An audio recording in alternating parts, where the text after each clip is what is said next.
It's Levack and Goss on 104.5 The Team. Live from the stretch bar right here at the Saratoga Racecourse.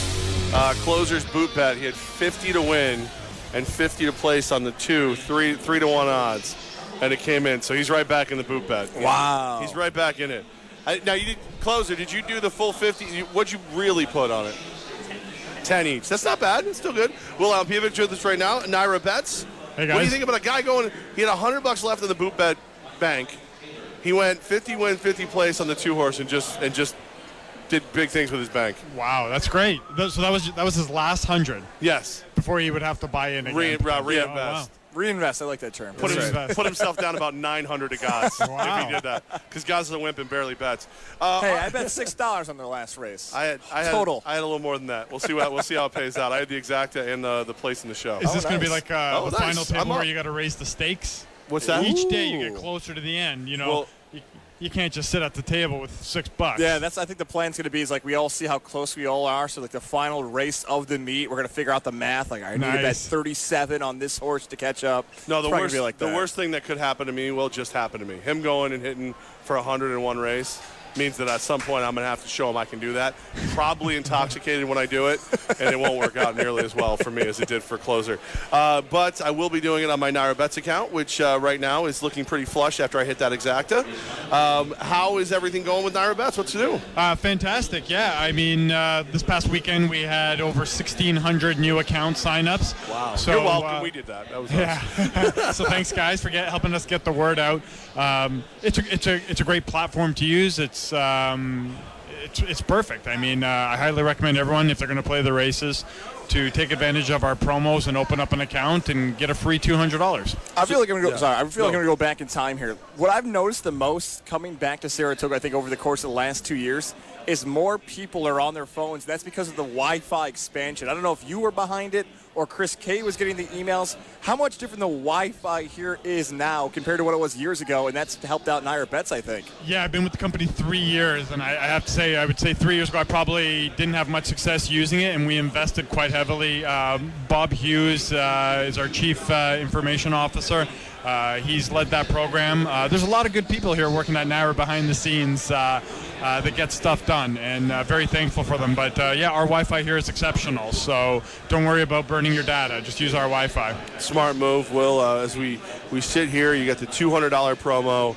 You sign up for a NYRA Bets account. You can bet $200 and get $200 in free money back in the first 14 days you open your account. There's also a lot of promos going on this weekend with all the great races going on, with the Whitney happening. So you've got promos coming up pretty much all weekend long. Yeah, absolutely. The biggest promotion that we have here, besides the freebie, the sign-up offer, is something that's available to all customers, and that's the NYRA Bets Late Pick 5. So if you use your NYRA Bets account to make the bet, and you hit it, and you have the sole winning ticket, every weekday, including Sundays, it's a minimum payout of $150,000. On Saturdays, it's $300,000, but this Saturday isn't just a regular Saturday; it's Whitney Day, and we've upped the ante to $500,000. Wow! So again, if you hit 5 in a row, this is a 50-cent ticket, so it's almost like the lottery now. You know, you can buy a couple different combinations, and if you have the only winning combination, regardless of how much is in the pool. And last year there was $250,000 in the pool. Actually, I think it was $230 actually, but it was nowhere near. It was nowhere near 500. And so we would take our rake off the top, which we call takeout, and maybe the ticket would have paid around $200,000. If that happens again tomorrow, then we're gonna pay you your $200,000 and then ante you up to $500,000. Wow! So we'll give you a difference of $300,000. So focus on the NYRA Bets Late Pick 5. The Whitney's a part of the sequence. The test is a part of the sequence. There's also maiden special weight, which is going to make it interesting for the non-horse racing fans. A maiden race is for horses that have never won a race. Okay. So what's your special weight? Yeah, it's an industry term. It just means you can't claim any of those horses, because we would have a maiden race possibly for $50,000. That means anyone can buy any of those horses for $50,000 because the owner and trainer decided to enter the horse in that classification. The first race today was a maiden 50. Okay. If that makes sense. I like it. Okay, I get it. Will A with us from NYRA Bets, hanging out, talking. So for people using the NYRA Bets account, I was hanging out with Closer earlier, and he loves that if you open up the program page, so it's basically the page you would wager on, you can click on the horse, and it'll show you the horse's last couple races. Yep. So is that unique to NYRA Bets? I don't use all the other platforms. Right, because it's not your job. Because they're worse. Yeah, because they stink. I would guess that a lot of them have that information. But having that information right there on a simple click and not taking you to another page, I think is critical. Because now you're looking at the horse's breeding, the trainer, the jockey, and how it's fared recently. And then you go to possibly the probables page. So if you are an exotics player, you like to bet the double or the exacta, which is the top two, which is the exacta, or the double is 2 consecutive races. You can see how much your wager is going to pay in advance. And that's just an estimate because, of course, we take bets right up until the gates open, until betting stops. But you can see, so you can cross-reference based on all of those numbers what you should be doing. That last one in particular I think is exciting for maybe the casual sports wagering fan in comparison to the horse racing fan. Because I still have some friends that always get really confused when they see the board moving. They're like, well, I bet it at 8-1, so I'm going to get 8-1 back. No, it's at 4-1 now. Whoa, I got the ticket at 8-1. I think when people see that, they're going to be like, this is the difference, and maybe this is the way you invest rather than the way you might be used to doing it. Exactly. And I think the good news about these kind of stories is for every horse that goes down from 8-1 to 4-1 in pari-mutuel betting, which what horse racing is, that means that there's another horse that has gone up in odds. Right. Because all the money that gets bet gets put into one pool. We take our takeout off the top. And then so if more money's going on one horse, that means as a relative percentage, there's less money on the other horses. Okay. So for every horse that goes down, there's horses that go up and vice versa. So, I think a lot of people like to look at early action too, now that we're talking about, some angles. And you'll see a horse that might be morning line 15 or 20 to 1 that opens up at 3 or 4 to 1. That means it's taken a lot of action. It's a smaller pool because a lot of people bet at the end of the cycle. There's about 35 minutes in between races. So I would say a more seasoned horse player might want to wait to see the horses on the track, see the horses in the paddock, do some more analysis themselves, and then make their bets at the end. So, but you should be looking at these things. So look at the beginning of the odd cycle to see if there's some early money. I was going to say that last part in particular, I've watched it, I'm sure you've seen this too, where that last 120 seconds, last minute and a half, that board will move so quickly that you'll see people run up there and actually stare at the board rather than a program to see where that money's going. That's a strategy on how to bet on some of these horses. Yeah, roughly, it varies per race. But we have people at our facility, at Saratoga, betting the races. We also have Belmont and Aqueduct downstate. They're there betting the races. There's people betting on their apps. There's people at other off-track betting sites on other racetracks. And they're betting, I can see Laurel up right now. I can see Monmouth, Woodbine. Yeah, all right here at the stretch, by the way, on high-def monitors. All right here in the fantastic stretch.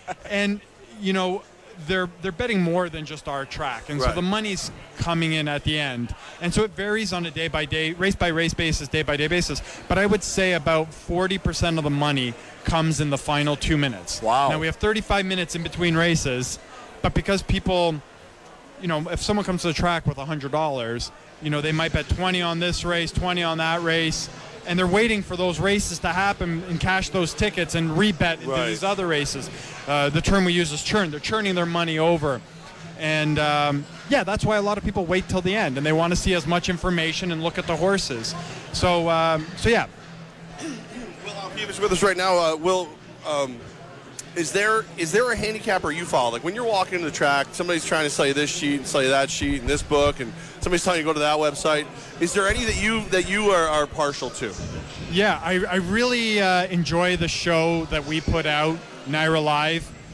You can watch it on any number of platforms, including the NYRA Now app, and you can actually even watch it on NYRA Bets. We have Gabby there and Andy Serling and Maggie. They're the three that are here year-round. We're mad at Andy right now. We're very. What did Andy do? Well, Andy joins us all the time, but he didn't join us last Friday because he was busy with Rob Dibble, the Connecticut ESPN affiliate. Didn't even wave to us. Didn't even wave. Yeah. Typical Andy. Right. So he owes us winners, is what I'm saying. Yeah, and so specifically about Andy, I wouldn't tell everyone coming to the track to just bet Andy's picks cold, because that's not what Andy does himself. I mean, I've never looked at his wagering or even asked him, but I know he's trying to find value.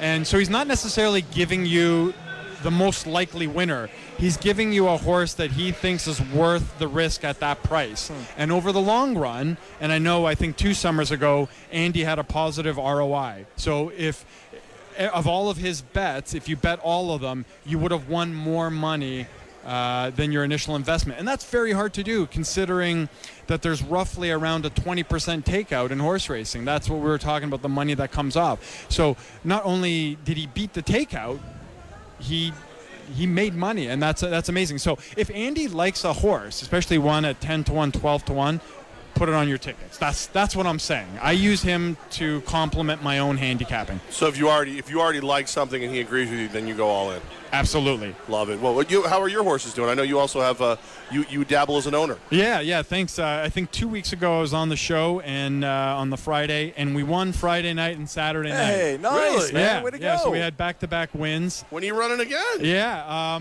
Actually tonight and tomorrow. What, at Woodbine? One is at a small harness track called Grand River, and the other one is at Woodbine. It used to be called Mohawk.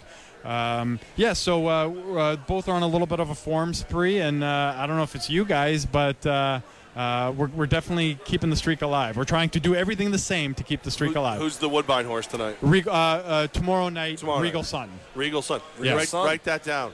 Regal Sun. He does not know. Got it. Well, thank you so much for making time for us as always, and thanks for giving us the best ways to cash in on the NYRA app. Yeah, thank you so much.